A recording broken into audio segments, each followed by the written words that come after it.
जी,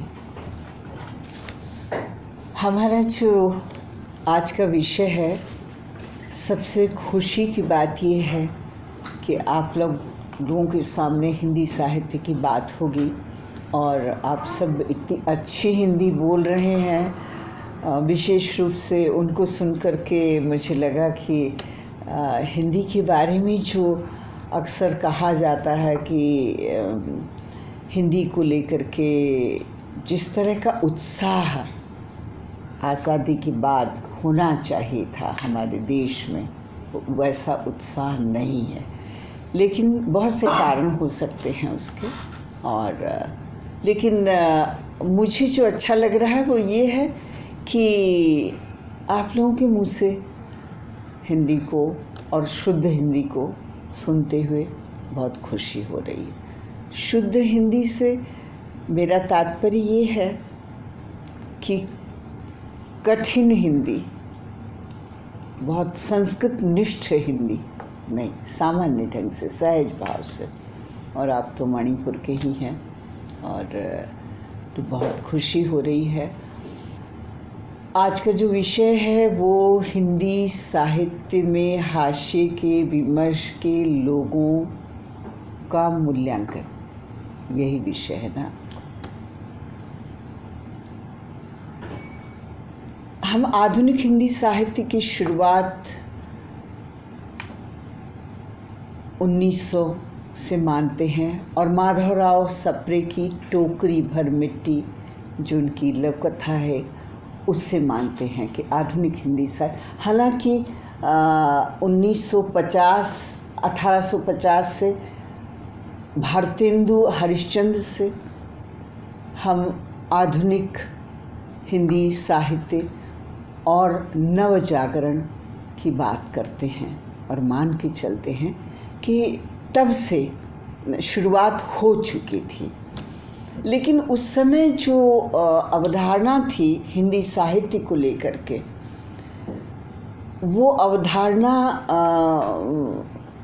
जैसे पंडित गौरी दत्त की कहानी देवरानी जेठानी, यानी आपसी पारिवारिक संबंधों में व्याप्त ईर्ष्या द्वेष, या उसके साथ साथ किसी भी समस्या को लेकर के, या उसके साथ साथ प्रेम, रोमानियत, कहीं न कहीं उर्दू का प्रभाव, गीत, गज़लें, वो जुल्फ़ों और वो उस तरह के रोमानियत से भरे हुए, मतलब कविताएं भी, गीत भी। लेकिन भारतेंदु पर आते हुए हम ये पाते हैं कि भारतेंदु ने हिंदी साहित्य को लेकर के एक नव जागरण जो बंगाल से प्रभावित था उनका, और ये माना जाता है कि उनकी जो यात्राएं थी बंगाल में, उनकी जो प्रेमिका, बंगाली प्रेमिका थी मल्लिका, उनके प्रभाव में, उनके स्नेह में अंतर संबंध कैसे क्या थे हम नहीं कह सकते हैं। अभी मनीषा कुलश्रेष्ठ का एक उपन्यास आया है मल्लिका को लेकर के, मल्लिका के जीवन को लेकर के, और मल्लिका के अंतर संबंध बहुत कम उम्र की अवस्था में भारतेंदु चले गए थे। लेकिन भारतेंदु ने जन सामान्य से की समस्याओं को लेकर के एक आधुनिक परिप्रेक्ष्य में सोचना शुरू किया, और उन्होंने आज़ादी की लड़ाई के लिए, क्योंकि हम परतंत्र थे उस वक्त और एक सुगबुगाहट हो चुकी थी मंगल पांडे से लेकर के आज़ादी के परतंत्रता से मुक्ति का रास्ता खोजा जाना चाहिए। अंग्रेज़ों के विरुद्ध बिगुल बजा दिया था उन्होंने कि हमको गुलाम समझ करके जिस मनोवृत्तियों से वो पीड़ित हैं कि हमसे कुछ भी करवा लेंगे, हमारे धर्म, विवेक, आस्था सबको ताक पर रखकर तो हम इसको अस्वीकार करते हैं। तो भारतेंदु पहले व्यक्ति हैं जिन्होंने ये सोचा कि जो कुछ हिंदी में लिखा जा रहा है, हिंदी पट्टी में लिखा जा रहा है, उसमें बंगाल की तरह नवजागरण की ध्वनि नहीं मिलती है। नवजागरण की आवश्यकता क्यों है? आवश्यकता इसलिए है कि जो कुछ हमको विरासत में हिंदी साहित्य में मिला है, संस्कृत से मिला है। कालिदास के नाटक देख लीजिए, विक्रमोर्वशी से लेकर के शाकुंतलम तक प्रेम एक प्रमुख भाव रहा है उसमें। इसी तरह से भारतीय भाषाओं में जो कुछ लिखा जा रहा है वहाँ भी परिवर्तन देखने को मिला उनको बंगाल में, कि परिवर्तन कई स्तर पर देखने को मिला। 1823 के आसपास बेथुन साहब जो ईस्ट इंडिया कंपनी से जुड़े हुए थे, उन्होंने इस बात को वहाँ सोचा और बंगाली समाज में बुद्धिजीवियों के बीच इस विचार को पिरोने की कोशिश की कि स्त्रियों की शिक्षा न होने से आप अपने समाज की जितनी भी बेहतरी चाहें संभव नहीं है, क्योंकि आधी आबादी की उन्नति के बिना, उसकी सहभागिता के बिना, बराबर की सहभागिता के बिना ये समाज, जिस समाज की आप कल्पना कर रहे हैं, उसके उत्थान के बारे में सोच रहे हैं, वो आप सही दिशा में नहीं सोच पाएंगे। तो आप देखते हैं कि उनका प्रभाव पड़ा और उसी समय ईश्वरचंद्र विद्यासागर के साथ मिल करके उन्होंने बंगाल के कम से कम 30-40 गांव में लड़कियों के स्कूल खोले और विद्यासागर जी उस निमित्त उन्होंने अपना पूरा जीवन लगा दिया। उसके साथ साथ हम देखते हैं 1825 और 24 तक आते आते राजा राम मोहन राय खड़े हो जाते हैं और वो देखना शुरू करते हैं कि हम समाज में नवजागरण लाना चाहते हैं, तो नवजागरण क्यों लाना चाहते हैं, किसके खिलाफ लाना चाहते हैं। हमारा समाज जो है इतना रूढ़िबद्ध है कि उसकी हर सांस रूढ़ियों के समक्ष गिरवी है। शादी, ब्याह, धर्म, सोच, आचार, व्यवहार, ईर्ष्या, द्वेष, ये इस समाज से हम किसी भी प्रकार की बेहतरी की कल्पना कैसे कर सकते हैं, जहाँ इतनी बड़ी क्रूरता है कि पति की सांसें बंद होने पर, हस्बैंड की मृत्यु पर उस औरत से जीने का अधिकार छीन लिया जाता है समाज से। क्यों?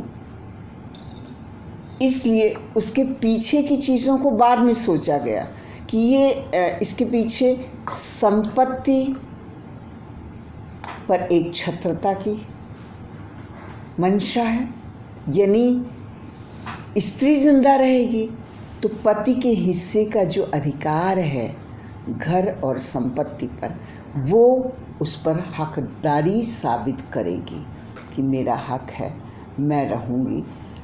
वो ना भी कहे तो भी उसे रखना पड़ेगा।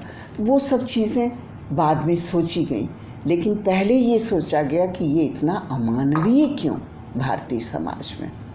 स्त्री के सत की बात करते हुए, एक निष्ठा की बात करते हुए, उससे एक निष्ठ होने की बात करते हुए उससे उसका जीवन छीन लिया जाए एक व्यक्ति के न रहने पर, वो उसका पति ही क्यों ना हो। तो राजा राम मोहन ने जिस तरह से वहाँ नवजागरण के माध्यम से परिवर्तन की कामना की, रूढ़ियों से मुक्ति की कामना की, शिक्षा और उसके साथ साथ धर्म से जुड़ी हुई रूढ़ियाँ, ये स्त्री पुरुष एक साथ हों, ब्याह शादी हो, लेकिन ये किसी ने नहीं सोचा होगा ऐसा सोचते हुए कि जब पुरुष न रहे तो उस लड़की को तो समाज में विधवा विवाह हो नहीं सकता है। विधवा विवाह को भी इस तरह से माना जाता है, छूत अछूत, उसे जीवन को पूरी तरह से जीने का भी अधिकार नहीं है। इतना खाने का सामान उसको दिया जाएगा, वो अपना बना ले और खा ले। तो उसे कहा गया कि धर्म ये चाहता है कि उसकी आसक्तियाँ ख़त्म हों, उसके मनोभाव से आसक्तियाँ ख़त्म हो, आसक्तियों से मुक्त हो। लेकिन ये सारी चीज़ें जो थी समाज में, बंगाल में पहले आईं नवजागरण, और यही प्रभाव भारतेंदु के ऊपर पड़ा जब वो भ्रमण के लिए गए बहुत छोटी उम्र में, 17-18 साल की उम्र में, और आ करके फिर उन्होंने एक पत्रिका शुरू करने के बारे में सोचा, और उस पत्रिका के माध्यम से उन्होंने स्त्री चेतना का सूत्रपात किया। मैं फिर कहना चाहती हूँ, मल्लिका की पूरी भागीदारी उसमें थी। मल्लिका ने उन्हें और इस दिशा में प्रवृत्त किया कि ऐसा होना चाहिए। तो हिंदी पट्टी में जहाँ उन आक्रमणों की बात नहीं करते हैं, उस मानसिक कंडीशन, मानसिक अनुकूलता की बात नहीं करते हैं, कौन सा धर्म समाज राज कर रहा था, अंग्रेज़ करते रहे थे या इस्लाम कर चुका था और उसकी वजह से पर्दा आया या फला आया, इन सब बातों में न फंस करके मुख्य चीज़ थी पूरा समाज जिस जकड़बंदी में था रूढ़ियों की, उससे मुक्त करना था। उससे मुक्त करने के लिए क्या रास्ता हो सकता था? पुरुष तो पढ़ते लिखते थे, वो तो पढ़ लिख करके चीज़ों को समझ सकते थे। आधी आबादी यानी स्त्रियां, लड़कियां, वो तो उनको पढ़ाने का चलन नहीं था। घर में आएंगे गुरुजी और थोड़ा वर्णमाला का ज्ञान कराकर चले जाएंगे। कॉलेज स्कूल लड़कियों के लिए थे नहीं। तो सबसे पहले कि शिक्षा की ज़रूरत, और फिर शिक्षा की ज़रूरत के साथ वो पढ़ें, वो पाठ्यक्रम पढ़ें, पाठ्यक्रम के माध्यम से वो साहित्य को पढ़ें। पाठ्यक्रम में इतिहास और भूगोल उनको बताएगा कि उनका देश क्या है, उनका इतिहास, इस देश का इतिहास क्या है, हमारे यहाँ क्या क्या हुआ, किन किन लोगों ने राज किया, कब किन के आक्रमण हुए, भूगोल क्या है, हमारे देश का भूगोल ये है। बंगाल है तो कहाँ है, झारखंड है तो कहाँ है, बिहार, झारखंड तो तब बना नहीं था, बिहार है तो कहाँ है, उत्तर प्रदेश है तो कहाँ है। ये लड़कियां भी जान सकेंगी जो केवल इतना जानती हैं कि अपने घर की डेहरी और आंगन से निकल के डोले में बैठ जा कर के, या बैलगाड़ी में बैठ के, या रेलगाड़ी में बैठ कर के ससुराल चली जाएंगी, और वहाँ भी वो एक और कैद में बंद हो जाएंगी। ये जीवन था हमारे यहाँ का। तो शिक्षा होने से जब वो पाठ्यक्रम पढ़ेंगी और साहित्य भी पढ़ेंगी, तो साहित्य के माध्यम से भूगोल तो उन्हें बताएगा कि सीमाएं क्या है और नक्शे क्या हैं, लेकिन साहित्य उन्हें बताएगा कि आपका समाज क्या है। समाज के बारे में उनको जानकारी नहीं, वो जिस तरह का जीवन। तो पहली बार भारतेंदु ने तो आधुनिक हिंदी साहित्य की शुरुआत, और आधुनिक हिंदी साहित्य के निर्माता और भाषा के निर्माता हमारे यहाँ भारतेंदु हिंदी साहित्य में आरंभ माने जाते हैं। और इसीलिए हम देखते हैं कि जो हिंदी साहित्य का आरंभिक था 1870 में, शायद गौरी दत्त जी की जो देवरानी जिठानी कहानी है ये थी। तो इस तरह की कहानियाँ थी। तो इस तरह की कहानियों से हम जिस तरह से सामाजिक रूढ़ियों से मुक्त करना चाहते हैं समाज को, इस तरह की कहानियों से मुक्त नहीं कर सकेंगे। तो उस तरह के नाटकों की ज़रूरत है जो खेले जाएं, जो अनपढ़ लोग भी नाटक देखें। तो नाटक पढ़ नहीं सकते वो, लेकिन वो देख कर पढ़ सकते हैं, देख कर सुन कर पढ़ सकते हैं। संवादों के माध्यम से वो समझ सकते हैं कि ये नाटक किन चीज़ों के खिलाफ लिखा गया है, किन बातों को रेखांकित कर रहा है। हास परिहास मनोरंजन के लिए मौजूद हैं, अन्य पात्रों के साथ विदूषकों की भी एक भूमिका है। फिर भी ये नाटक कुछ कहना चाहता है, और क्या कहना चाहता है। तो इस तरह से शुरुआत साहित्य तक जो दूरी थी समाज की, उसके पास ले जाने के लिए ये सोचा भारतेंदु ने। और उसके बाद हम देखते हैं कि हिंदी साहित्य में कुछ नाटक इस तरह के लिखे गए और वो परिवर्तन लक्षित होता है। और लक्षित होता है 19वीं सदी के आरंभ में, जब सुभद्रा कुमारी चौहान कन्यादान कहानी लिखती हैं। कन्यादान कहानी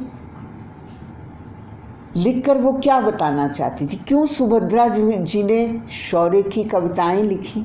खूब लड़ी मर्दानी, वो तो झांसी वाली रानी थी। हालांकि मर्दानी का जो बिंब है वो अब अच्छा नहीं लगता है, लेकिन तब तो ये बड़ी बात थी, क्योंकि उदाहरण क्या था सामने? पुरुषों का था, राजे रजवाड़ों का था।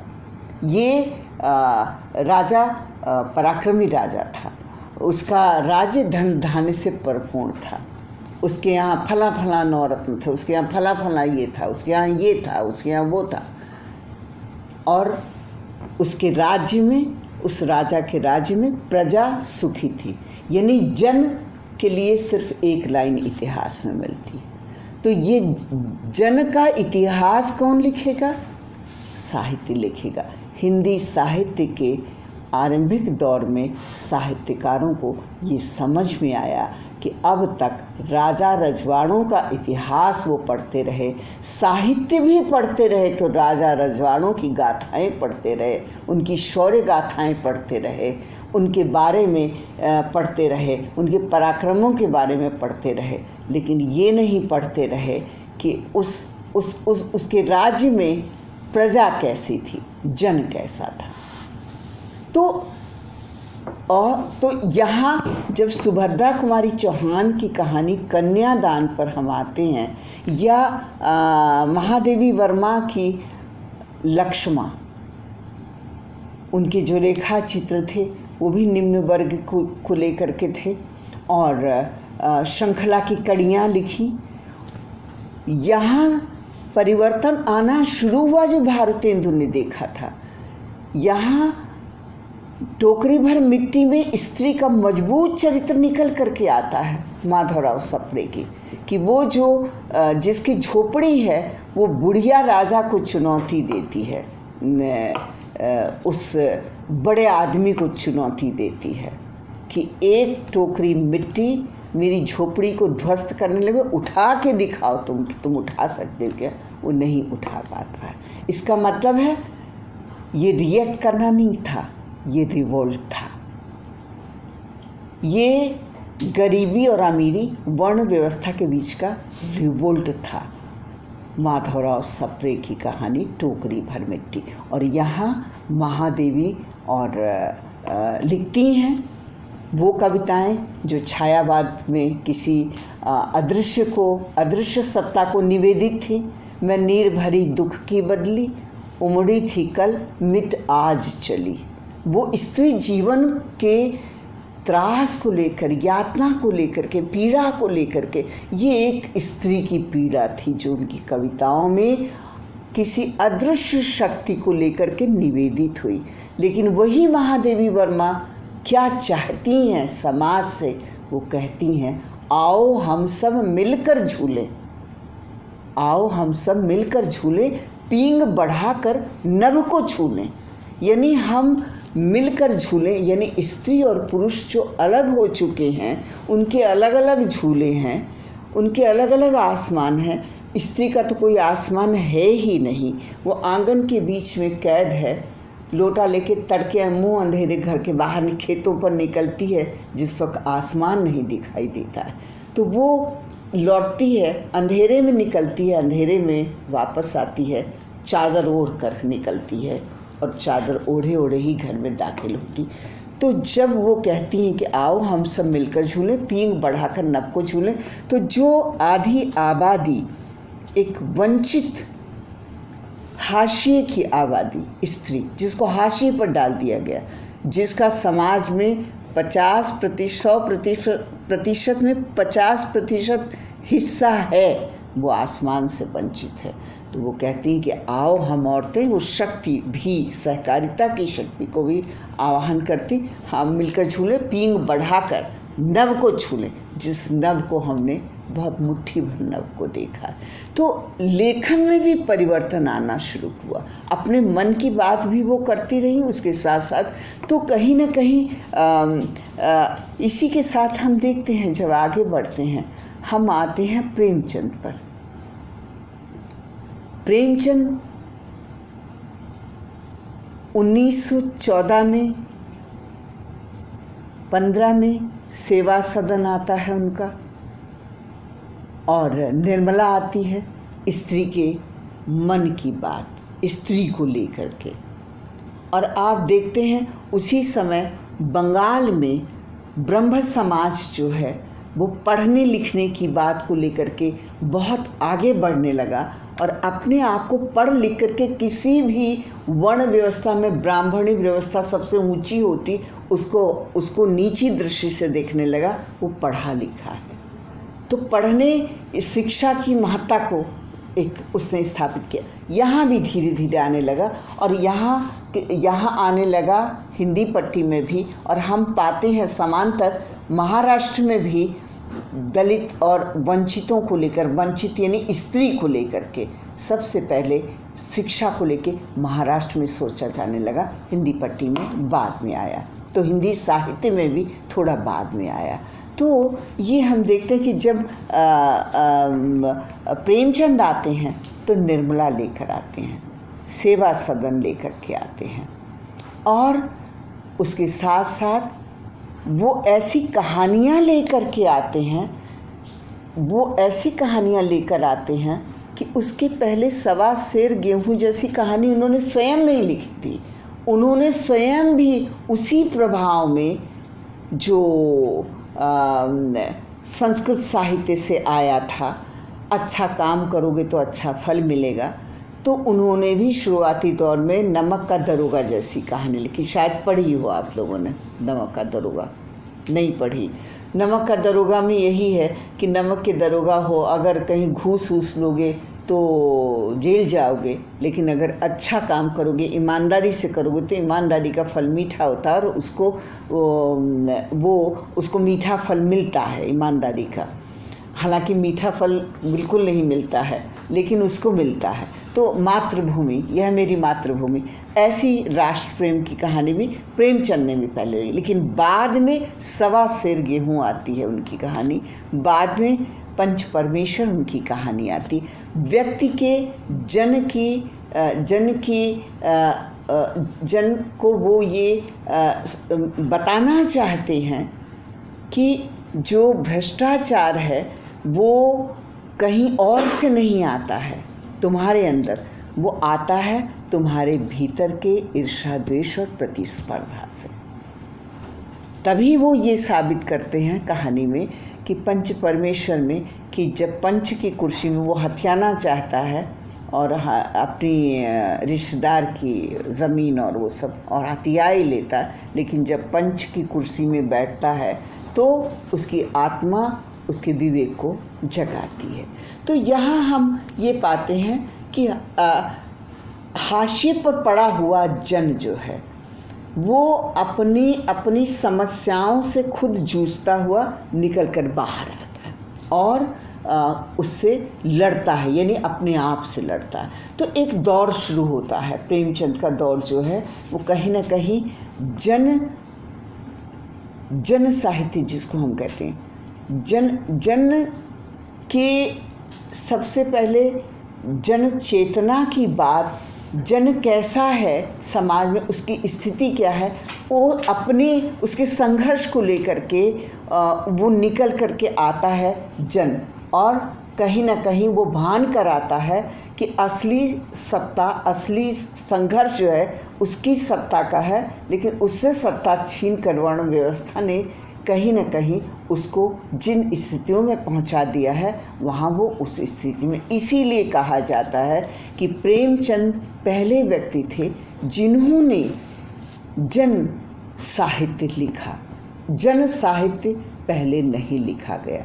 पहले आप पाएंगे तो ऐतिहासिक साहित्य या पौराणिक साहित्य जो लिखा गया, आपको महाभारत काल में जो व्यास जी ने लिखा वो पौराणिक साहित्य, मिथकीय साहित्य है।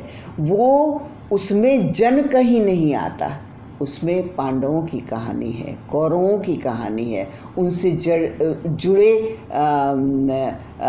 जो युद्ध हुआ महाभारत का, उसमें भी राजा रजवाड़े जो उनसे जुड़े, उनकी कहानी है। जन की कहीं कहानी नहीं, सैनिकों की कहीं कहानी नहीं है। रामायण में भी यही है, राम की कथा है। तो जन कथा कभी नहीं लिखी गई। प्रेमचंद पहले व्यक्ति थे जिन्होंने वहाँ, अगर बंगाल में गण देवता लिखा जा रहा था नील की खेती के बाद जो मजदूरों की समस्या थी, तो यहाँ पर हम ये पाते हैं कि प्रेमचंद ने गोदान लिखा और उसके साथ साथ रंगभूमि लिखी। अब प्रेमचंद ने सबसे पहले एक चीज़ और गौर करने की, हिंदी साहित्य में हाशिए के लोग, सिर्फ स्त्री ही नहीं थी, दलित भी था। तो दलित भी हाशिए की ज़िंदगी जी रहा था, और वो हाशिए की ज़िंदगी जीते हुए समाज में उसकी क्या स्थिति थी, उस स्थिति का वो वर्णन करते हैं। और रंगभूमि में सूरदास के माध्यम से जो संघर्ष था दलितों के, उस संघर्ष को सामने लाते थे। यहाँ में एक बात पर एक गौर करने की ज़रूरत है कि तब तक अंबेडकर उस तरह से पूरे परिदृश्य में नहीं आए थे, राजनीतिक परिदृश्य में। और दलितों को लेकर के सबसे पहली बार 1923 या 24 के बीच में लिखा गया रंगभूमि, जैसा कि मुझे याद है। उस समय तक इस तरह कि वो नहीं, आंदोलन नहीं आया था, दलित आंदोलन नहीं आया था। प्रेमचंद ही पहले व्यक्ति थे जिन्होंने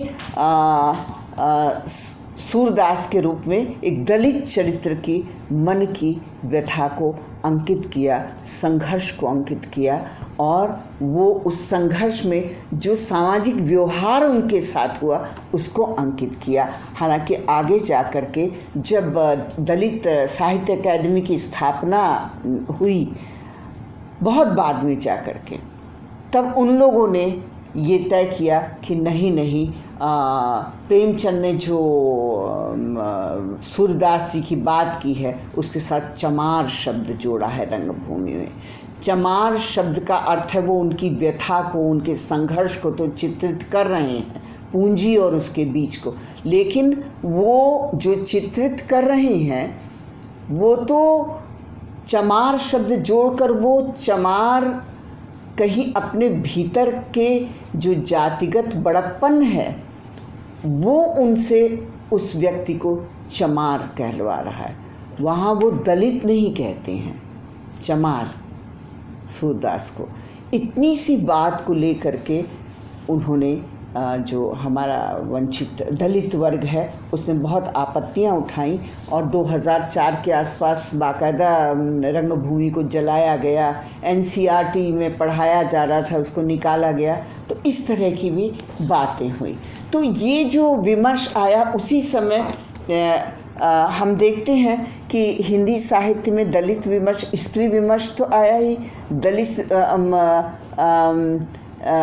महादेवी वर्मा और सुभद्रा जी के माध्यम से शिवरानी देवी ने कई कहानियाँ लिखी, होमवती देवी ने कई कहानियाँ लिखी स्त्री के मन को लेकर के, उषा देवी मित्रा ने लिखी। और आप देखिए कि टोकरी भर मिट्टी 1900 में आती है और 1907 में धुलाई वाली कहानी राजेंद्र बाला घोष की आ जाती है। तो स्त्रियों में जो जागरूकता आई, शिक्षा जिन स्त्रियों ने हासिल किया, ज़्यादातर हिंदी साहित्य में बंगाल से आई हुई स्त्रियों ने लिखना शुरू किया था। तो हम राजेंद्र बाला घोष, उषा देवी मित्रा की कहानियों से शुरुआत मानते हैं आरंभिक। बावजूद इसके हम ये भी पाते हैं कि समांतर 7 साल बाद ही स्त्रियों का खाता खुला और स्त्रियों ने अपने संघर्ष के बारे में स्वयं लिखना शुरू किया। हालांकि उसके पहले इस्मत, उर्दू में इस्मत चुगतई लिख रही थी और कुर्तुल हैदर लिख रही थी, लेकिन हमारा जो विषय है वो हिंदी साहित्य के हाशिए को लेकर के है।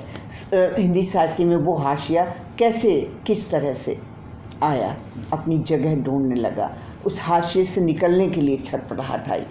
लेकिन उसके साथ साथ जो मूल्यांकन के औजार थे, उन औजारों में कहीं ना कहीं ये ज़रूर लगा कि कुछ चीज़ों को हम अपने आप से मुक्त नहीं होते, तो कुछ चीज़ों को हम उसी चश्मे से देखते हैं।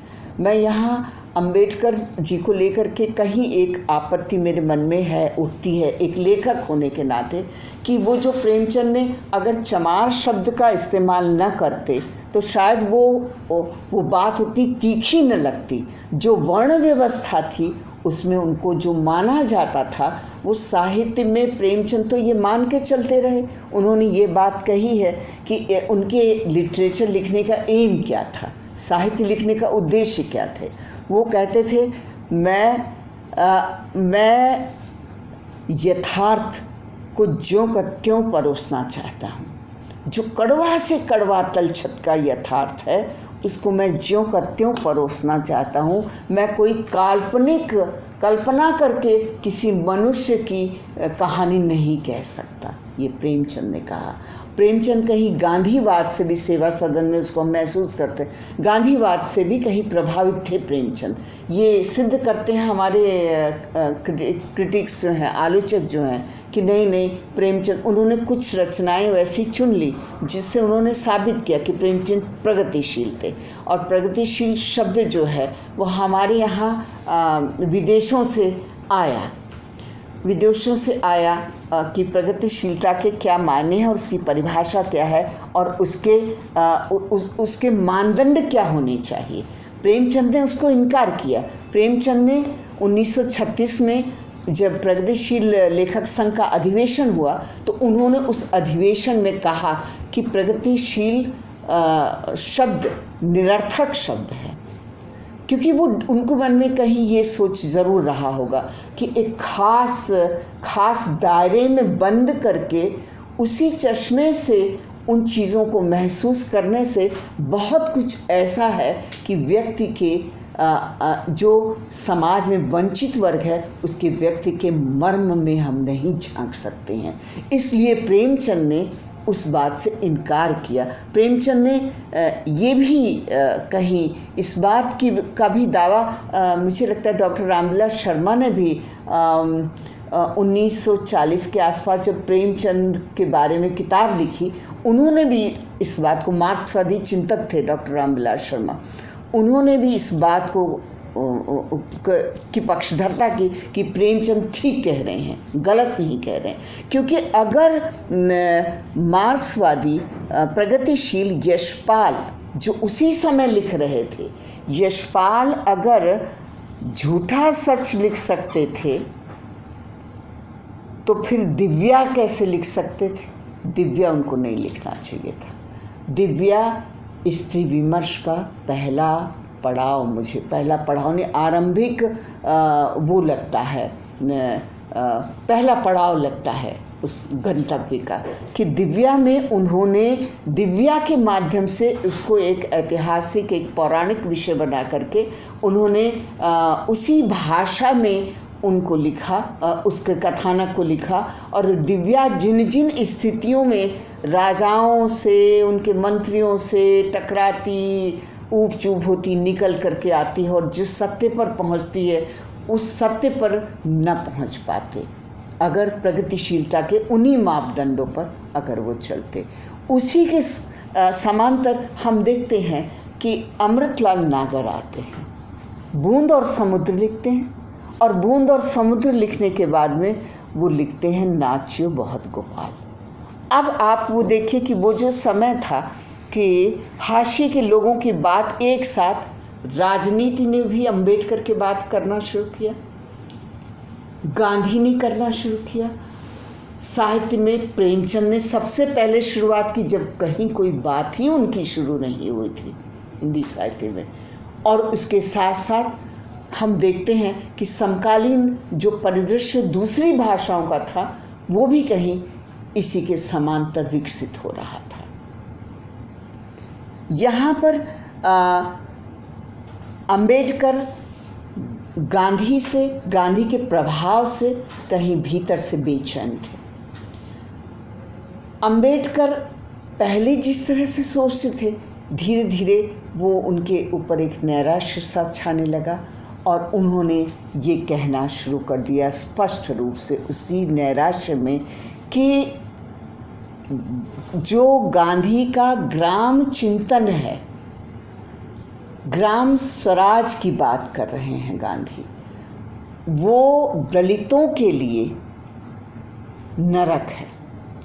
यानी गांव स्वर्ग है ब्राह्मणों के लिए, क्षत्रियों के लिए, अन्य जातियों के लिए वर्ण व्यवस्था में, लेकिन दलितों के लिए नरक है। इसलिए ग्राम स्वराज नहीं चाहिए हमें गांधी का।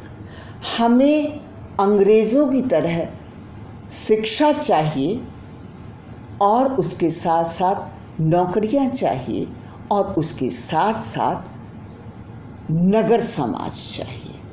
नगर समाज में जो व्यवस्था है नगर को चलाने की, जिसे आप एमसीडी कहते हैं, जो व्यवस्था है, उस व्यवस्था में दलित को सवर्णों के पाखानों को अपने सिर पे नहीं ढोना पड़ेगा। और उसी नैराश्य में वो गांधी के सोच को कंडेम करने के लिए वो कहीं ना कहीं जब हम मूल्यांकन परक तुलनात्मक अध्ययन करते हैं तो ये निकल कर का आता है कि गांव साहित्य में गांव के प्रति मोह को भी अंबेडकर ध्वस्त करना चाहते हैं साहित्य में, और गांधी को नकारना चाहते हैं इस तरह से कि गांधी का प्रभाव साहित्य पर न पड़े और भारतीय भाषाओं पर न पड़े। लेकिन ग्राम स्वराज की बात तो करते हैं।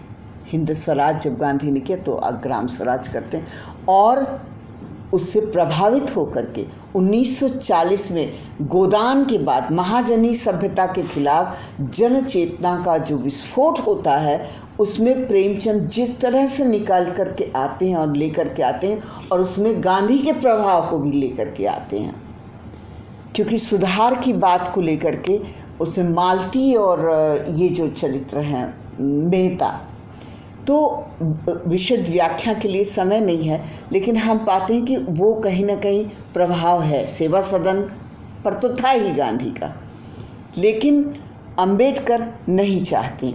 इसीलिए जब हम ये देखते हैं कि 1954 या 53 के आसपास मैला आंचल आता है, जिसे आंचलिक उपन्यास, हिंदी के सबसे बड़ा उपन्यास माना जाता है गोदान, उसके बाद सबसे बड़ा उपन्यास माना जाता है मैला आंचल, और 36 में आता है गोदान, 1936 में आता है गोदान, और 1954 में आता है मैला आंचल। मैला आंचल में भी हम ये पाते हैं कि रेणु जो हैं, फणीश्वर रात रेणु, उस वर्ण व्यवस्था और वर्ग भेद को तो देखना चाहते हैं समाज में, लेकिन शिक्षा के महत्व को भी स्वीकारते हैं।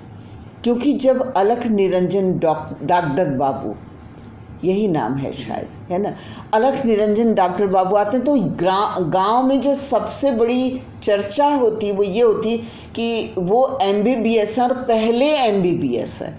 यानी शिक्षा के महत्व को लेकर के जागरूकता के साथ जोड़ते हुए, और उसके साथ साथ अगर विज्ञान आएगा गांव में तो अंधविश्वास दूर होगा, और डॉक्टर बाबू ऐसा करते हैं जब महामारी फैलती है और इस तरह। तो ये अंधविश्वास जो है तो वो शिक्षा के महत्व को इस तरह वो करते हैं, लेकिन गांधीवाद से मुक्त हैं।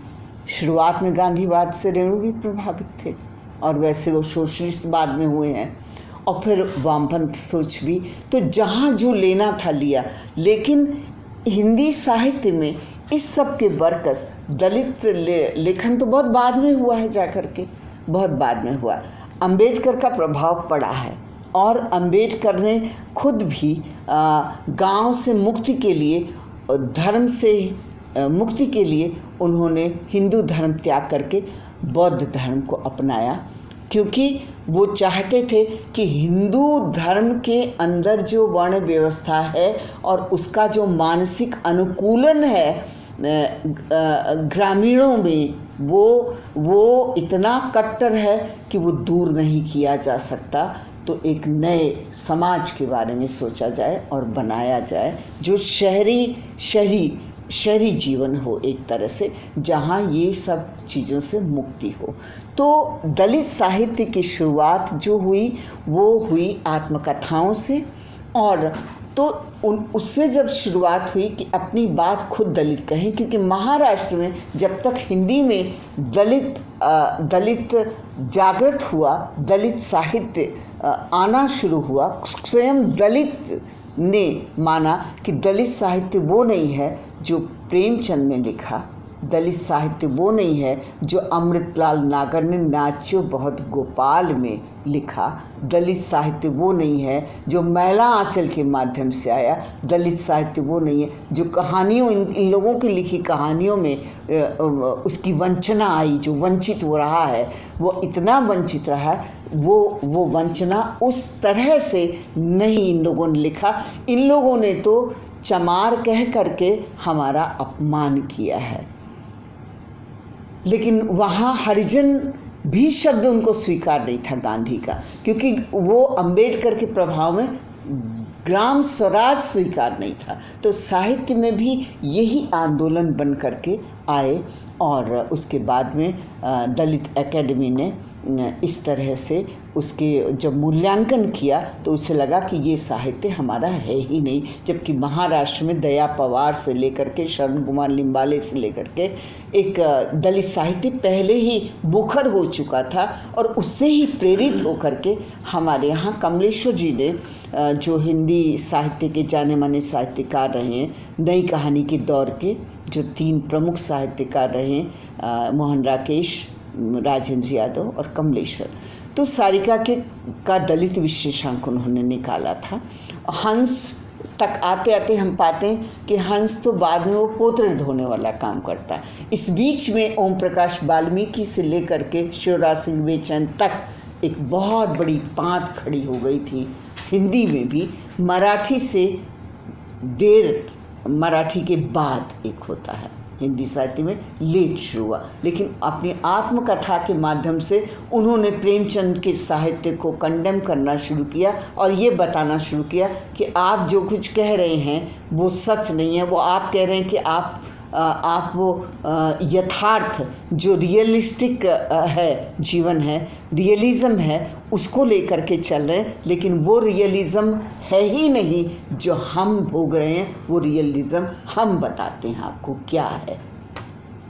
तो इस तरह से जो उसका मूल्यांकन हुआ, जो हाशिए के लोगों का, तो थोड़ी कुछ किस्म की गलतफहमियां भी और दुराग्रह भी मुझे लगता रहे हैं, क्योंकि ओम प्रकाश वाल्मीकि ने ही कहीं इस बात को कहा है कि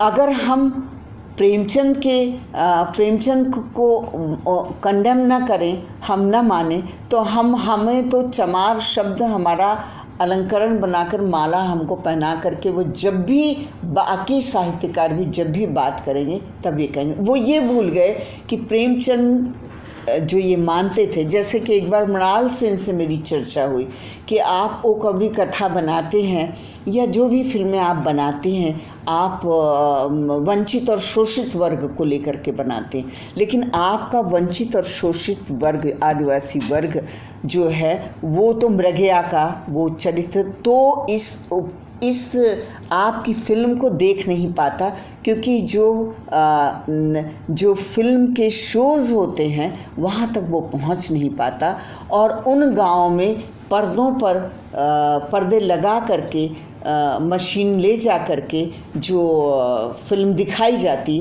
वो वर्ग नहीं देख पाता। तो वो वर्ग, जिस वर्ग की आप बात कर रहे हैं, तो आप किस वर्ग के लिए ये फिल्म बनाते हैं? तो उन्होंने कहा मैं उस वर्ग के लिए बनाता हूँ जो वर्ग उन लोगों को देखता है, उनके बारे में जानता है, लेकिन जानबूझकर भी उनको अनदेखा करता है, उनके समाज में उनके महत्व को नकारता है। यानी उनको वो एक मज़दूर समझता है, उनको वो गाय बैल की पीठ समझता है, उससे ज़्यादा कुछ नहीं समझता। उनका जितना शोषण यानी पूंजी, यहाँ कहीं ना कहीं पूंजी को लेकर के उस तरह की बात की गई कि भाई ये तो पूंजीपतियों को मुझे बताना है कि तुम लोग, जिन लोगों के बच्चे भूखे सोते हैं और जिन लोगों से तुम काम करते हो और 9 घंटे ड्यूटी करा करके अगर तुम या तुम्हारे घर में संगठित मजदूर और असंगठित मजदूर, तो वो तुम अपने असंगठित मजदूरों से जो तुम्हारे घरों में काम करते हैं, खुद ताज़ा खाना बचा होने के बावजूद तुम काम करने वाले दलित को जूठा थालियों का बचा खाना खिलाते हो, उसे बचा हुआ ताज़ा खाना नहीं जाते हो, उसको रख लेते हो कि उसको तुम लोग खाओगे।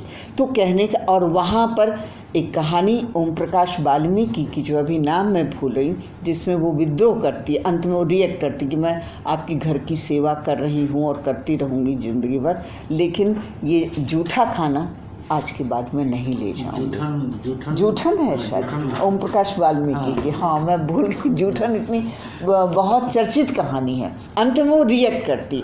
तो ओम प्रकाश ये चाहते थे कि प्रेमचंद ने रिएक्ट नहीं किया, किसी भी कहानी में रिएक्ट नहीं किया, और प्रेमचंद ये सोचते रहे कि मैं तो, ये मरालदा के करीब हैं वो, कि मैं तो उन लोगों को दिखाना चाहता हूँ जो उसके मर्म तक पहुँच ही नहीं पाते, वो जाने की क्या प्रतिक्रियाएं होती हैं।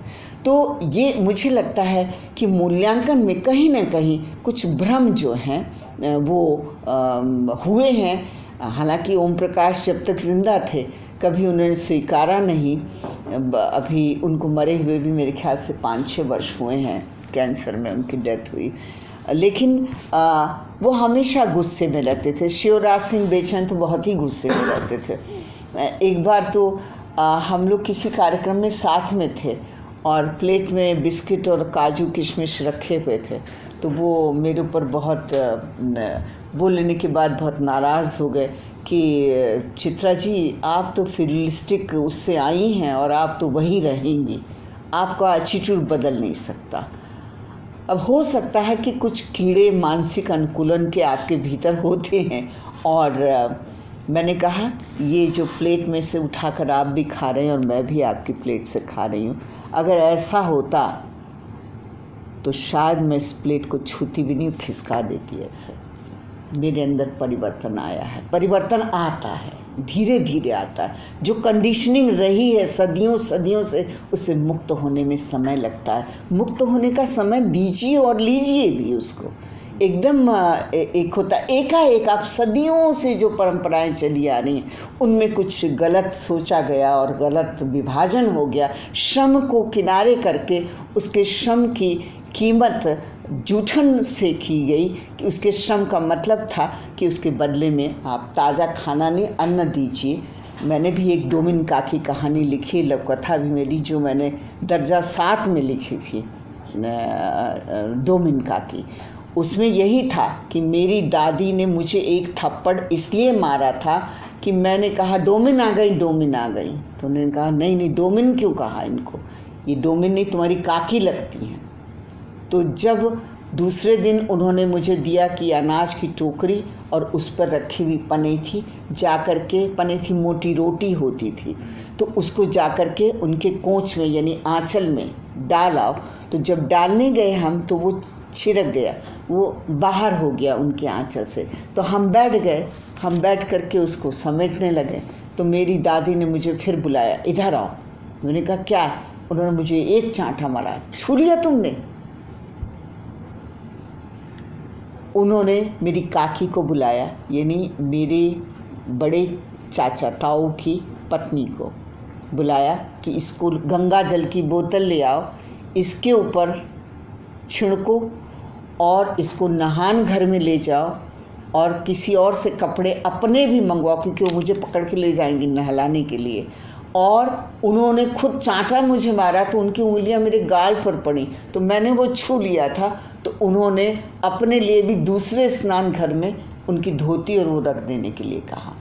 तो इसमें बच्ची अंत में वो जो कहानी मैंने बनाई उसमें अंत ये है कि वो बच्ची जब काकी गंगा जल डाल के और उसको नहला रही हैं और ठंडी के दिन है तो वो बच्ची चीख रही है, उनसे लिपट रही है, तो वो सोचती है कि ये भी तो मेरी काकी लगती हैं, इनको मैं इनसे लिपटी हूँ तो दादी मुझे इनसे अलग नहीं कर रही हैं, ना तो चांटा मार रही, लेकिन वो काकी को मैंने छू लिया तो उसमें मुझे चाटा खाना पड़ा।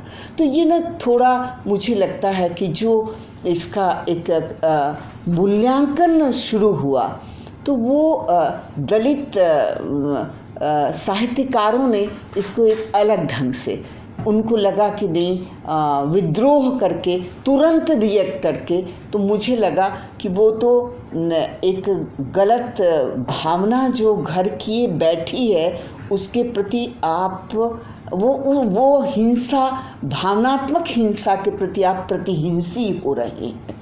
यानी आप वो खाना आपने फेंक दिया है ना कि हम नहीं खाएंगे, हम आज जूठन नहीं खाएंगे, तो गढ़ी हुई कहानी लगती है, उस समय की कहानी वो गढ़ी हुई लगती है। जबकि तार्किकता जो है वो ये कहती है कि जब वो उतना मानती थी लेकिन वो तर्क से समझाना पड़ रहा है ओम प्रकाश जी को, कि वो कहती है मैंने इस घर की सेवा की मैं मानती हूँ और ज़िंदगी भर मानती रहूँगी, लेकिन मैं जूठन नहीं खाऊंगी।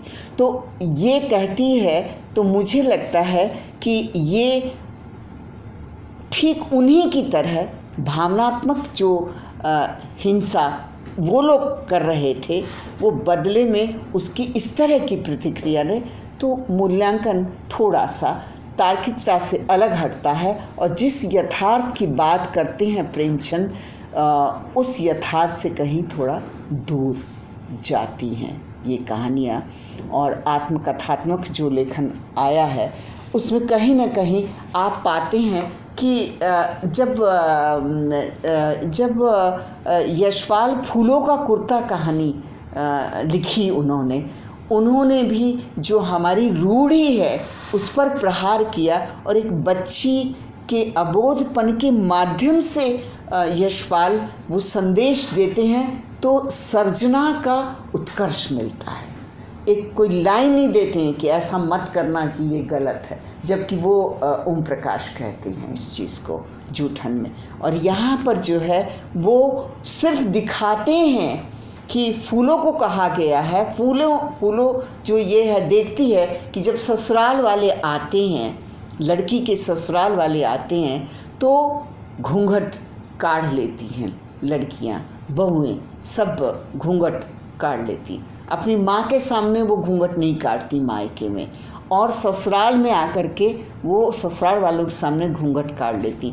तो वो बाहर खेल रही थी, फूलों बच्ची थी छोटी, शादी हो चुकी थी, गौने में वो अपने घर पर रह रही थी। सांकेतिक ढंग से कहानी बहुत विस्तार में नहीं जाती है, लेकिन जैसे ही उसकी सहेलियाँ कहते अरे अरे फूलों तेरी ससुराल वाले आए, तो वो जो फ्रॉक पहने होती है उसी को ऐसे करके वो अपने सिर पर डाल लेती है और घूंघट काट लेती है और पीछे उसकी चड्डी दिख रही। ये यशपाल जी नहीं बताते है ना। तो आप ये देखिए कि उसके अबोध पने के माध्यम से सर्जना का उत्कर्ष निकल आता है, इतना ही काफ़ी है, बताने की ज़रूरत नहीं है। तो ये यहाँ दलित आलोचना में एक तरह से जो मूल्यांकन दलितों ने दलित साहित्य का स्वयं किया और प्रतिस्थापनाएं की अलग, मुझे लगता है कहीं वो थोड़ा सा गलती पर है, क्योंकि इसी से नाचो बहुत गोपाल को लेकर के भी कहीं मैंने पढ़ा कि जब सनिचरी ही है ना नायिका का नाम, सनिचरी ही है, हाँ सनिचरी ही है। तो सनिचरी जब अपने ब्राह्मण पति को छोड़ करके उसकी ज़्यादतियों से व्यथित हो करके जब वो छोड़ देती है और छोड़कर दलित के साथ में भाग जाती है, उस समय की चमार के साथ जो पाखाना साफ करने आता है उसके साथ वो भाग जाती है, प्रेम करने लगती।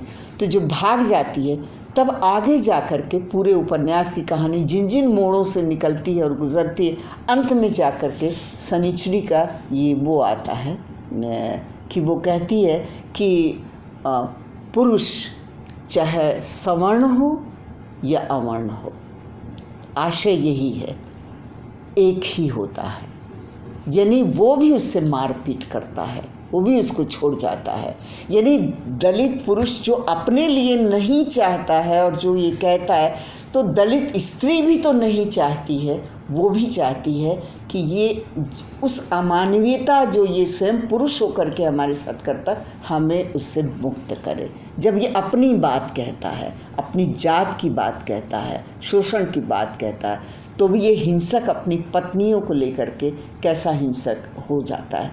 तो इस तरह के भी प्रश्न उठे हैं बाद में जा कर के, और उर्मिला पवार ने तो बाकायदा लिखा है इस चीज़ को, और यहाँ भी चप्पल जूते चले हैं GNU में ही इस चीज़ को लेकर के किस सीमा तक कि स्वयं बड़े बहुत नामी धर्मवीर जी भी कहते हैं कि एक लड़की जो पढ़ लिख करके आई है और लेक्चरार हो गई है, वो कहते हैं अपनी पत्नी के बारे में भी इस तरह से बात करना कि ये पर पुरुषों के साथ संबंध करके ही यहाँ तक पहुँची होगी।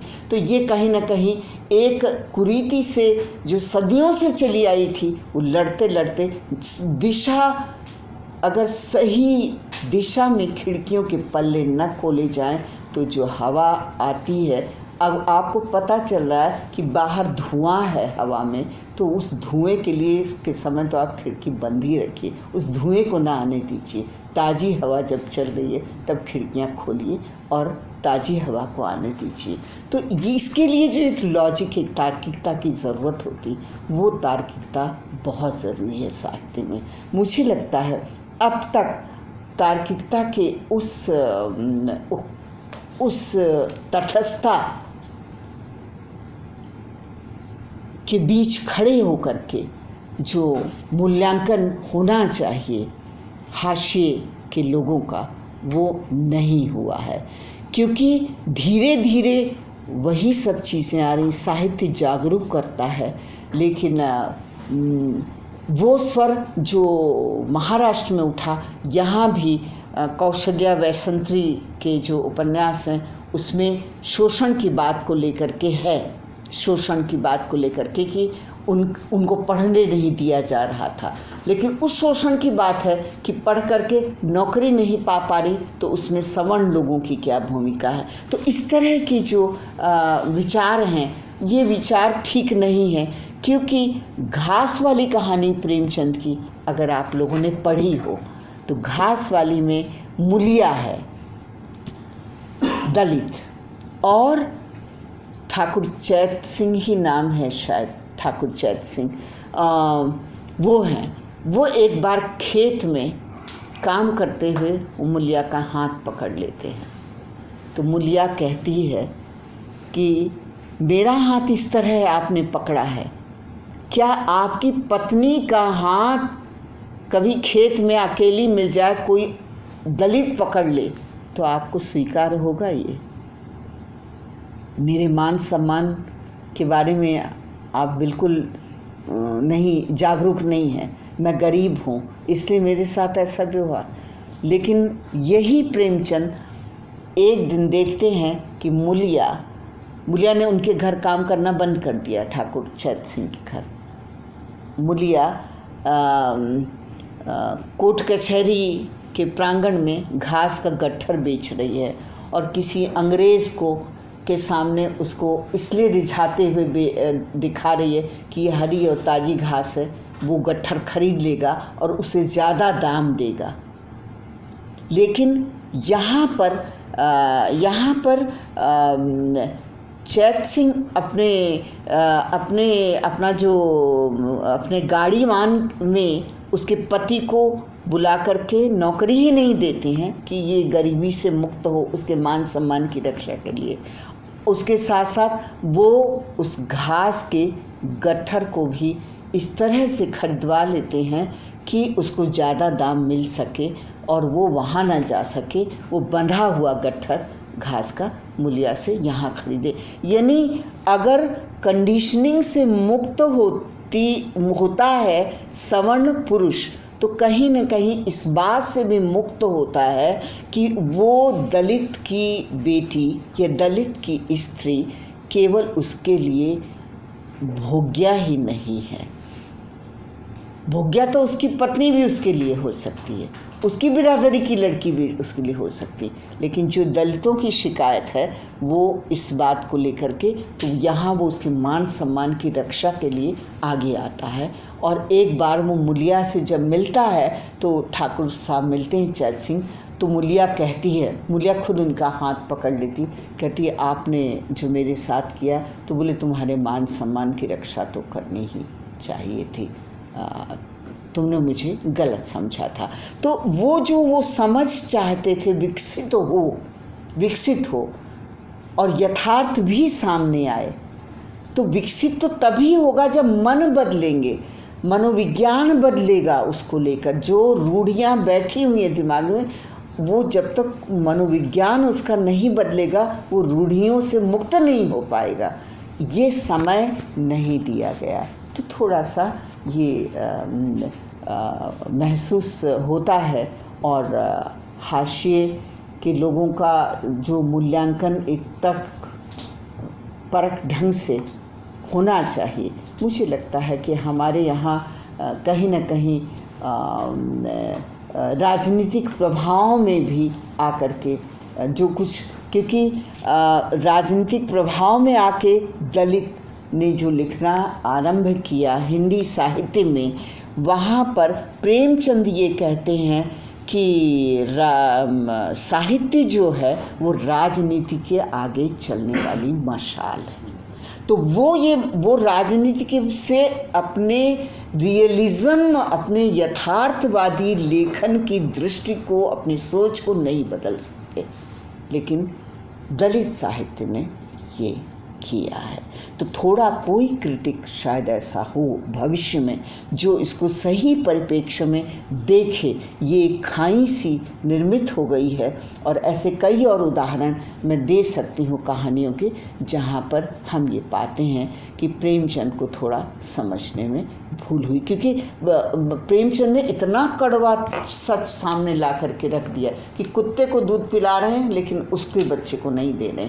तो वो सच इसीलिए रखा कि आप उस कहानी को पढ़ें समर्ण होके तो आप तिलमिला जाएं। तो विद्यार्थी है। विद्यार्थी जब साहित्य को पढ़ता है तो फिर हम वहीं लौट के आते हैं कि साहित्य जो उसके मर्म पर अटक जाता है वो हफ्तों उसका पीछा करता है। और इसीलिए कोई भी वो कहानी वंचित वर्ग की जब हम पढ़ते हैं तो वो हमको अपने भीतर झांकने के लिए मजबूर करता है। और जब हम अपने भीतर झांकते तो हमें लगता है हम ऐसा भी कर सकते हैं। एक बच्चा छोटा सा रो रहा है, उसको हम दूध नहीं दे रहे हैं, हम अपने कुत्ते को दूध पिला रहे हैं। हम अपने कुत्ते को दूध न पिला के बच्चे को दे करके, उसकी ज़रूरत है, हम कुत्ते को कुछ और भी खिला सकते हैं क्योंकि हम तो सक्षम हैं, उसे किसी और तरह से भी उसका पेट भर सकते हैं। ये तर्क उसके मन में नहीं आता। तो वो जब प्रेमचंद ने उस तलछट के सत्य को परोसा है अपनी रचनाओं में, तो आपको देखने को मिलता है। सदगति जैसी कहानी उसी का पर्याय है।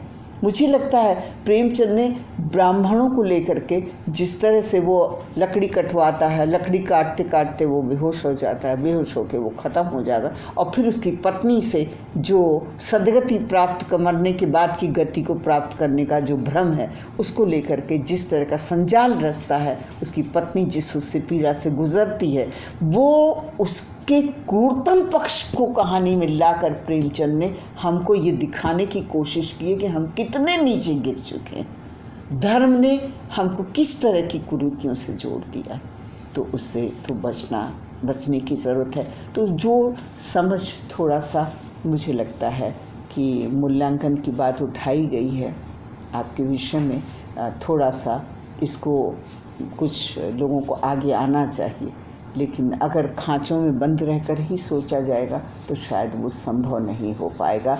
और रही हाशिए की बात, तो मुझे लगता है कि साहित्य में बहुत कुछ ऐसा है। अभी मैंने बात हो रही थी सईद साहब से जब हम लोग आ रहे थे, मैंने कहा मैंने post box number 203 Nala Sopara उपन्यास लिखा है। इस हाशिए के बारे में तो किसी ने सोचा नहीं कि हाशिए में भी उसका कोई हाशिया नहीं रहा। थर्ड जेंडर की बात मैंने की, तो थर्ड जेंडर को धर्म ने ही किस तरह से इस स्थिति में पहुंचा दिया कि आज वो अपने ही समाज में अपने घर में नहीं है, अपने समाज में, अपने घर में नहीं है, किसी और पते पर है। तो ये चीज़ें सोचने के लिए विवश करती हैं कि सही परिप्रेक्ष्य में साहित्य, वंचितों के साहित्य, हाशिए के लोगों के साहित्य, और अभी भी बहुत कुछ ऐसा होगा, ऐसे हाशिए पर पड़े हुए लोग होंगे जिनके भीतर के तलछट को छुआ नहीं गया है। छुआ जाना ज़रूरी है, छुआ जाएगा। साहित्य खोजता है, साहित्य नई नई दिशाएं खोजता है। यह साहित्य नई दिशाएं न खोजकर अपने अगल बगल ही झांकने की कोशिश करता है। जिन गली मोहल्लों से निकलते हमें नहीं पता किसके घर में क्या स्थिति है। और साहित्य तो अपना दायरा भी बढ़ाता है, वो इतिहास और भूगोल से भी बहुत कुछ लेता है, वो धीरे धीरे उससे भी समझने की कोशिश करता है। आंदोलन जो कुछ चले, हमने स्त्री विमर्श के संदर्भ में जर्मन गेयर से लेकर के और कई विमर्शों को लिया है। तो एक होता है कि लेकिन फिर भी मुझे लगता है कि कई विमर्श हम गलत भी ले लेते हैं। हम भड़बड़ा करके कि नया आंदोलन आ रहा है, इसको हम इस तरह करेंगे, जबकि हम अपनी जड़ों में नहीं झांकते हैं, वो झांकने की ज़रूरत नहीं समझते हैं। हमारे यहाँ मीरा भी रही हैं, लेकिन मीरा की कही भी बात अगर आंदोलन बन जाती तो शायद आज ये स्थिति नहीं होती कि हमें जर्मन गेयर से दृष्टि लेनी पड़ती। लेकिन अगर लेनी पड़ रही है तो भी कोई गलत बात नहीं है कि हम फोकस करें, लेकिन उसको कहीं न कहीं अपनी संस्कृति, अपनी सांस्कृतिक वैविध्य और अपने जो सभ्यता कहते हैं उसकी विशेषताओं के साथ में कहीं हम सोचने की कोशिश करें। और मुझे लगता है वो एक सादा सही रास्ता हमें हमारे सामने प्रशस्त कर सकता है। तो विषय तो बहुत बड़ा है और इसको अगर एक एक रचना को लेकर के जाएंगे तो फिर थोड़ा सा और कुछ जानना चाहें आप मुझसे तो अपनी सामर्थ्य भर मेरी कोशिश रही और होगी। हमने आपके किताब से एक कहानी पढ़ी जी, और विवेक और मैं के दो थोड़ा संबंधित सवाल है आपके लिए। मेरा सवाल है, आप इस सामाजिक विषय के बारे में क्यों लिखती हैं? और आप? और मेरा ये प्रश्न था कि आप अपनी कहानियों का जो प्रेरणा है वो कहाँ से मिलती है, और प्रेरणा मिलने के बाद इस प्रेरणा को कहानी में बदलने की आपकी क्या प्रक्रिया रहती है? अब प्रेतयोनि कहानी पढ़ी है आप लोगों ने। प्रेतयोनि कहानी में दिल्ली यूनिवर्सिटी की एक छात्रा है जो अपने बहन के घर जाती है और शायद भोपाल है लोकेशन, और वो गाड़ी का एक्सीडेंट होता है और वो फिर आगरा उतर करके फिर कुछ घायल यात्री और उनके बीच में जो ठीक हैं, मरहम पट्टी के बाद अपने घर जा सकते हैं या कुछ ठीक हैं, कहीं से भी ज़ख्मी नहीं हुए हैं तो जा सकते हैं, तो निकलती। यहाँ ये कहानी उन विश्वासों अविश्वास की कहानी है। यहाँ वो लड़की जो है, जो अपने को शिक्षा से अर्जित विश्वास को और अपने माता पिता के द्वारा कही गई बातों से अपने विश्वास को पुख्ता करती है कि लड़कियां तो लड़की ये कर सकती है, वो कर सकती है, ये तो मेरे बुढ़ापे की लकुटिया साबित होगी। अपनी बेटी पर वो भरोसा करते हैं।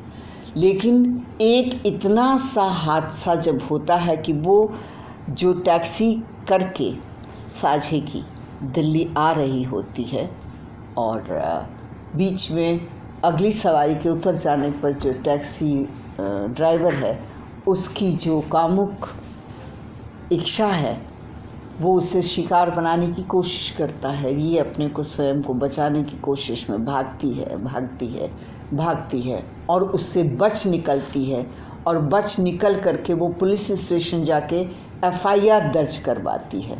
जो भारतीय समाज में कोर्ट कचहरी पुलिस के पास जाना, स्त्रियों का जाना बहुत अच्छा नहीं समझा जाता रहा, जाने की बात ही नहीं उठती थी।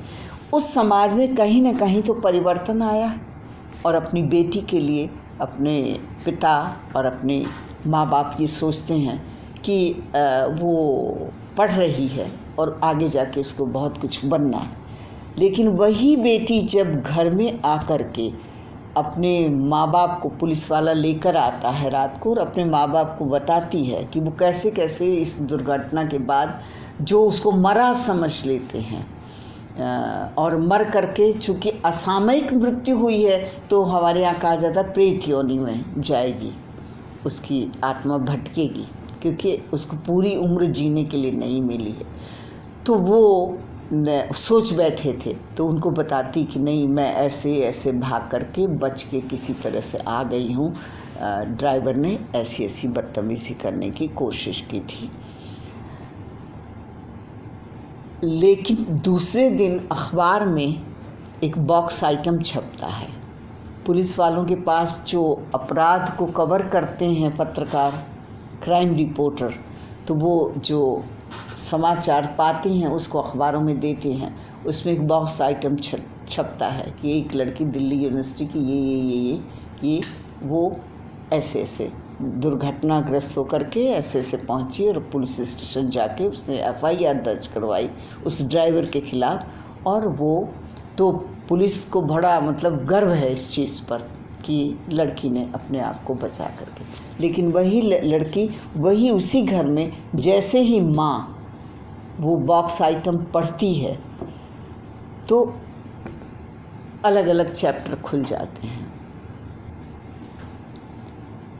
पहले तो माँ विश्वास ही नहीं करती उसके ऊपर कि हाथ आई हुई लड़की को से तुम बचकर आ गई। मतलब एक पुरुष ने हाथ आई लड़की को कैसे छोड़ दिया होगा बिना किसी उससे बलात्कार किए या उसके साथ दैहिक संबंध बनाए। मैं विश्वास नहीं करती। तेरी सलवार का नाड़ा टूटा हुआ था, तूने उसको गठिया के बांध रखा था। तो यहाँ वो उसको एक काढ़ा पिलाती है जिसकी गर्मी से अगर कहीं कुछ गड़बड़ हुआ होगा तो उसको बच्चा नहीं ठहरेगा। ये उपाय वो करती है और इतनी क्रूरता से करती है उसके साथ में। और उसके साथ साथ वो जो कल रात में उसको गले लगा के रो रहे थे, ये एक बॉक्स आइटम जो उसकी तेजस्विता का बॉक्स आइटम है, जिसकी प्रशंसा होनी चाहिए थी, जिस पर विश्वास किया जाना चाहिए था, उस पर विश्वास न करके वो ये सोचते हैं भाई की शादी होने वाली और अपनी अनीता को सोचेंगे कि ये अनीता के साथ ऐसा हुआ है तो वो तो शादी टूट जाएगी, भाई की शादी टूट जाएगी, ये हो जाएगा। लोग अपवाद शुरू हो जाते।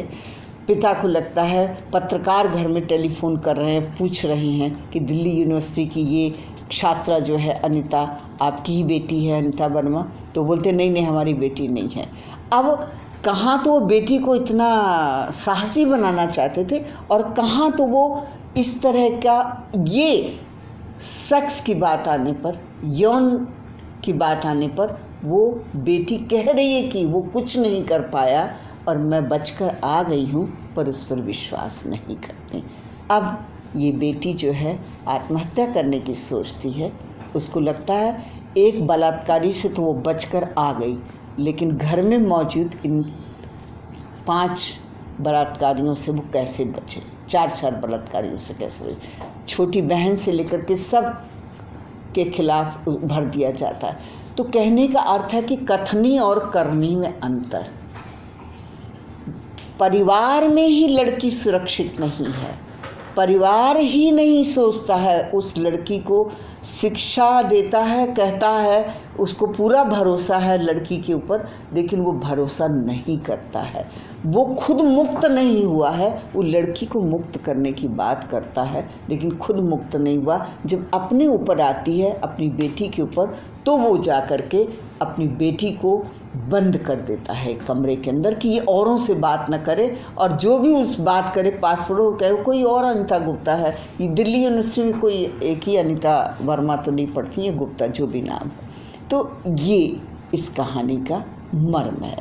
अविश्वास, रूढ़ियाँ कैसे ख़त्म होंगी, लोकापवाद कैसे ख़त्म होगा, लोगों के बीच में वो अपवाद बनेगा तो वो तो बाद में ख़त्म होगा। आप तो खुद ही लोकापवाद के हिस्से हो गए और बच्ची को एक कमरे में बंद किया कि कहीं निकले नहीं, खिड़की से झाँके नहीं, पड़ोसन आएगी तो निकल के नहीं आओगी सामने, इस तरह का पूरा भय समाया हुआ है उनके ऊपर।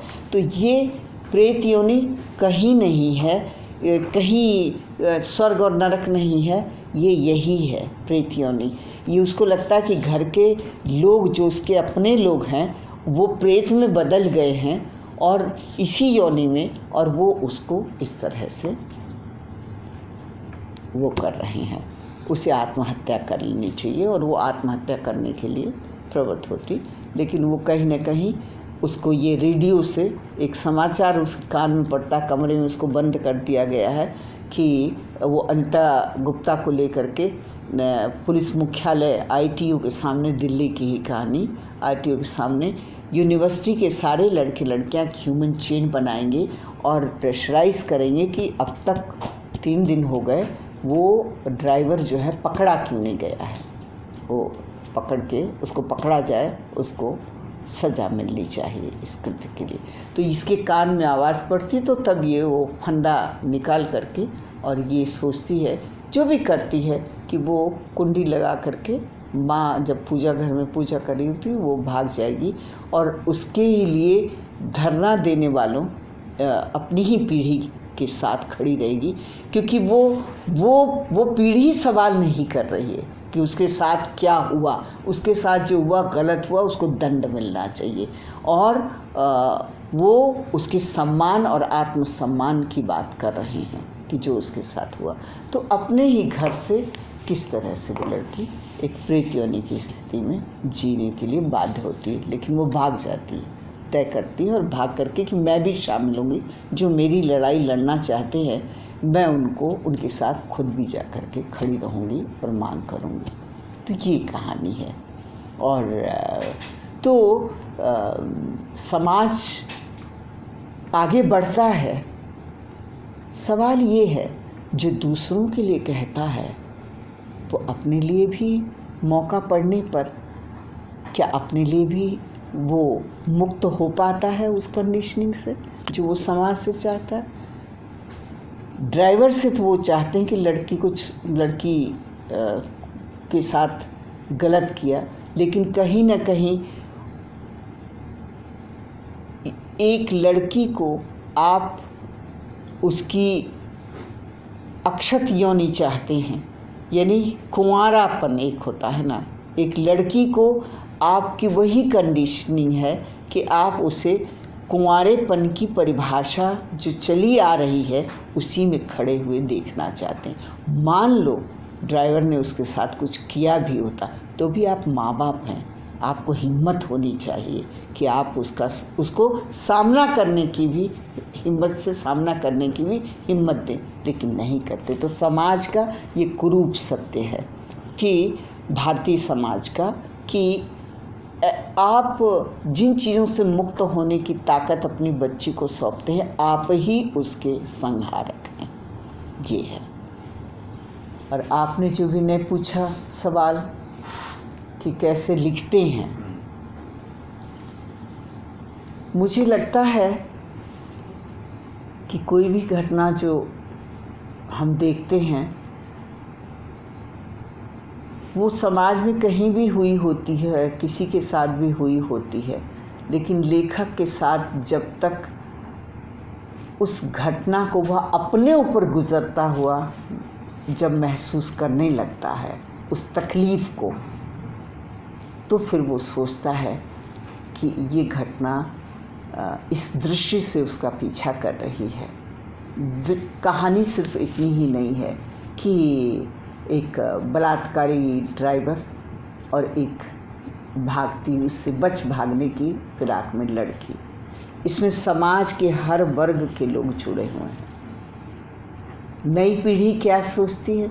पुरानी पीढ़ी कहती है, पढ़ाती तो है, बच्ची आत्मनिर्भर हो जाए, बच्ची शिक्षित होकर आत्मनिर्भर बने और अपने फैसले खुद ले, लेकिन जब वो अपने फैसले अपने साथ उस फैसले से वो टकराती है और सामना करती है कि मुझे बचना ही और मैं बचने की कोशिश करूँगी, और वो भागती है, नाड़ा टूट गया है तब भी उसको किसी तरह बांध के वो भागती है और हिम्मत करती है बावजूद उसके, लेकिन माँ बाप हिम्मत नहीं दिखाते हैं।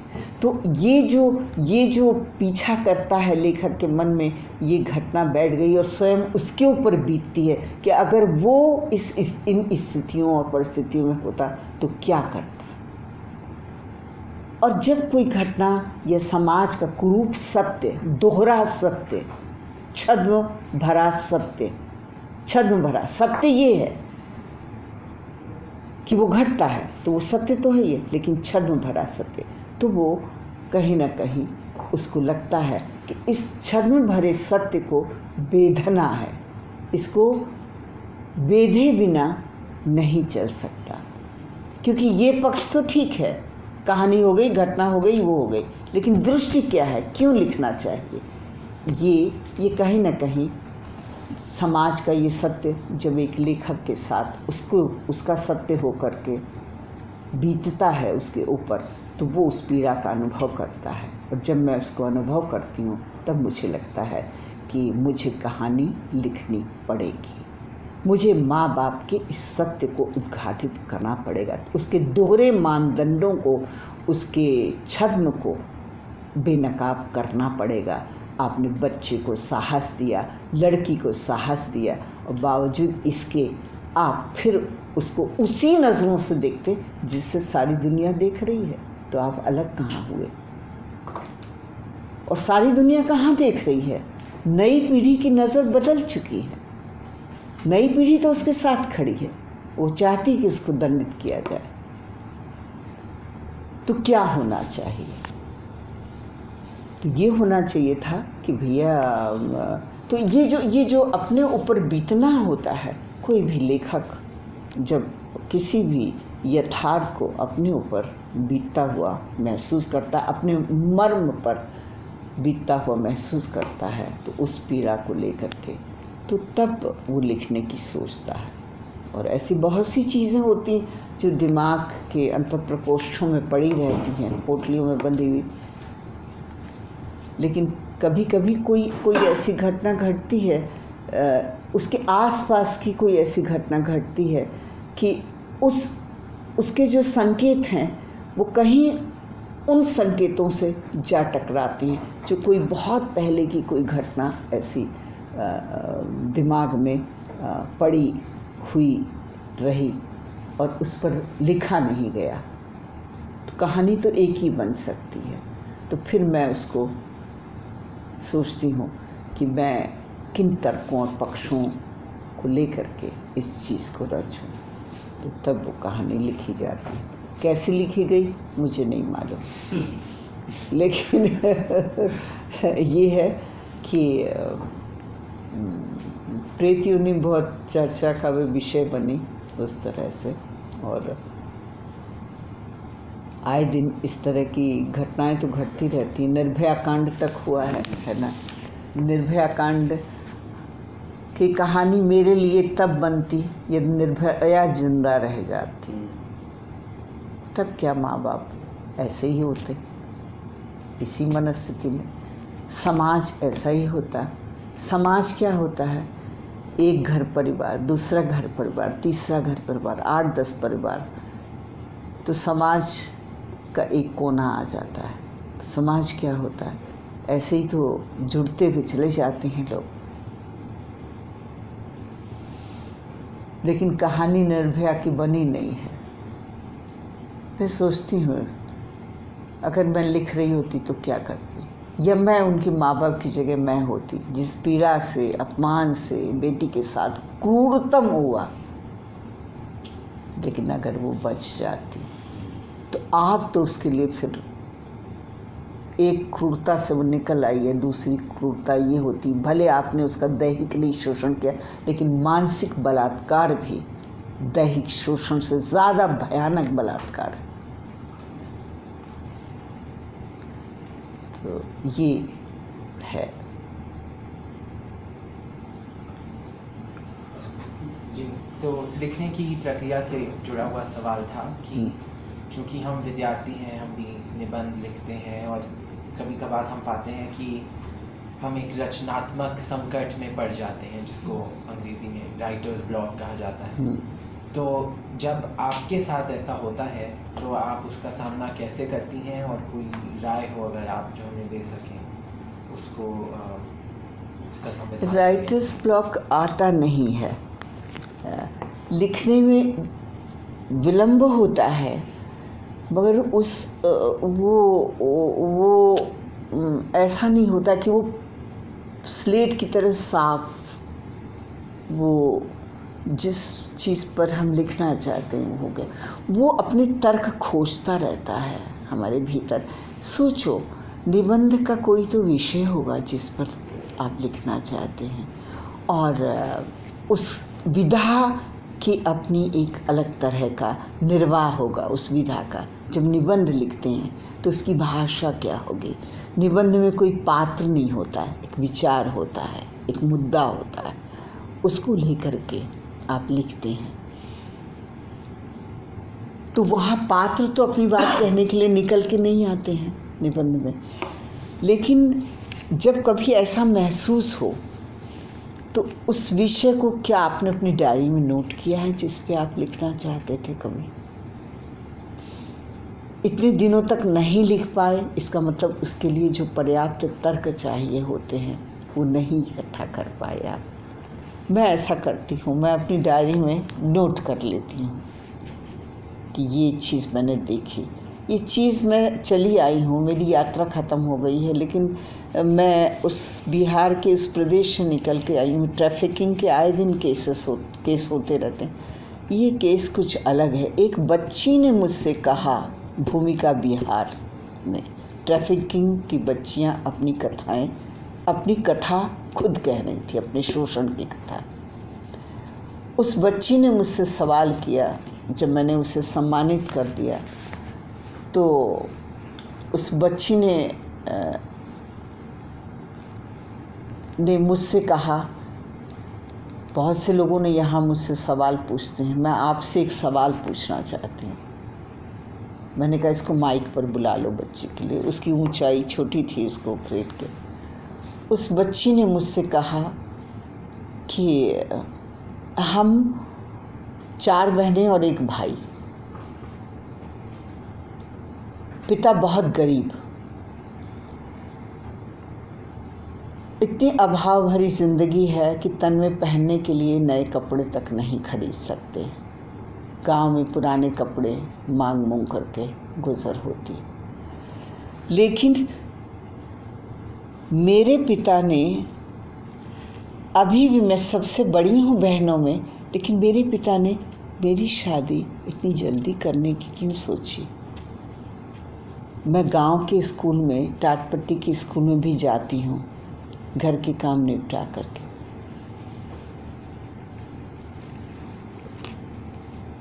शादी अच्छी चीज़ होती है ये तो मुझे मालूम है। शादी का शौक़ भी, ग्रामीण परिवेश है ना, शादी का शौक़ भी हर लड़की को होता है, ये भी मैं जानती हूँ।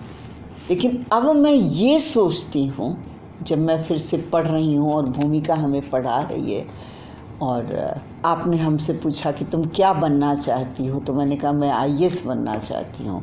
और मैं, क्योंकि इसके बाद मुझे ये जानकारी हुई, और मैं IAS बनूंगी तो मैं कलेक्टर बनूंगी, तो मैं किसी जनपद में होंगी, तो मैं वहाँ ऐसा होने नहीं दूंगी जो मेरे साथ हुआ।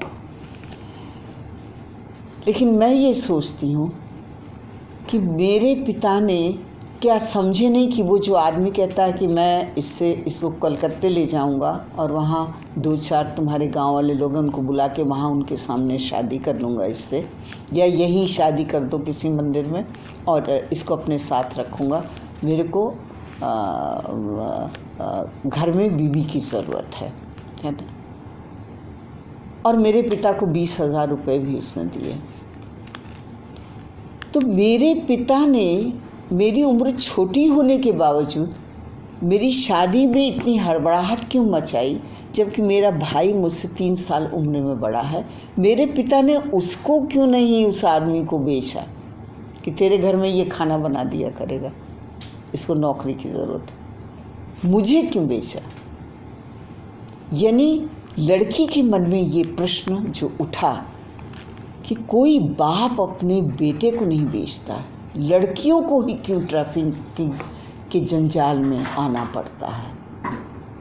ये इतना बड़ा प्रश्न है, ये छोटा प्रश्न नहीं है। इतना मामूली सा लगता है क्योंकि आए दिन हम पढ़ते हैं कि धौलपुर नेपाल बॉर्डर और यहाँ वहाँ से और सब नेपाल की तराई से ट्रक आते हैं, ट्रक ड्राइवर जाते हैं, लड़कियाँ आती हैं जाती हैं, पैसे में बेच देते हैं। पर लड़कियों को ही क्यों बेचा जाता? क्योंकि लड़कियाँ बिक सकती हैं।